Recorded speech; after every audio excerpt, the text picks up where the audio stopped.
The best way to understand the granite and quartz countertop industry is to think of it like the old Wild West, where everybody's making up their own rules and there's no sheriff in town to keep the peace.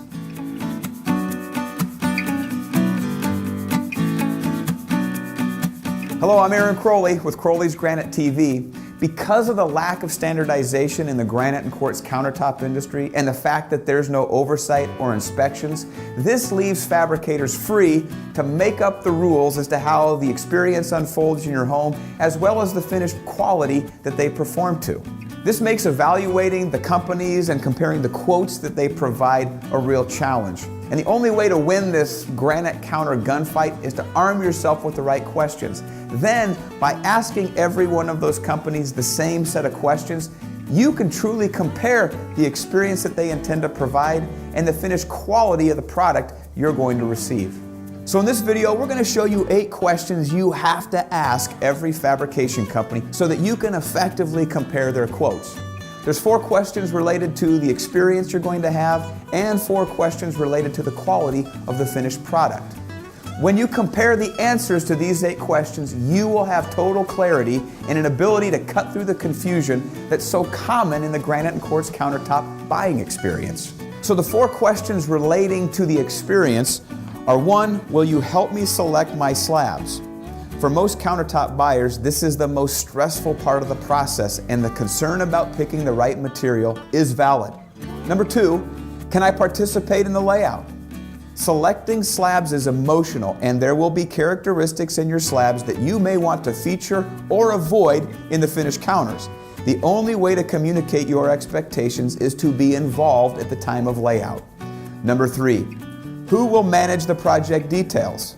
If you're replacing old counters, appliances must be disconnected, old counters removed and disposed of, and new appliances reconnected. This is a remodel project where the schedule and the subs must be managed. If you have new cabinets, appliance planning and dimensions, countertop support, and coordination with subs is also a reality. Number 4, how long will it take to get my counters?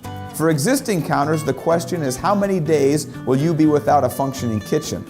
For new cabinets, how many business days from the template to install? The 4 questions relating to the quality of the finished product are: 1, will my seams be visible?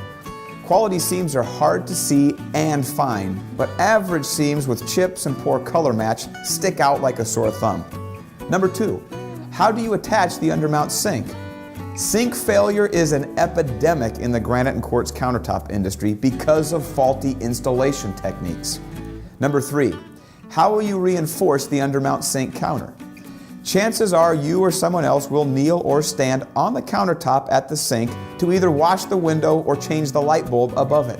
A counter that isn't reinforced is at risk of cracking in this situation.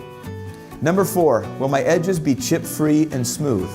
Edge quality, as measured by how it feels and looks, can vary dramatically depending on the process used to finish them. You don't want rough, dull edges on your beautiful new countertops. Well, thanks again for watching this episode of Crowley's Granite TV. Make sure you download and print off our free countertop shopping comparison guide. It includes these 8 questions as well as a way to keep track of the answers as you talk to fabricators and compare quotes. Thanks for watching this episode of Crowley's Granite TV. Make sure you check out our other videos and our learning center at CROWLEY'Sgranite.com. And make sure you connect with us on one of our many social media platforms.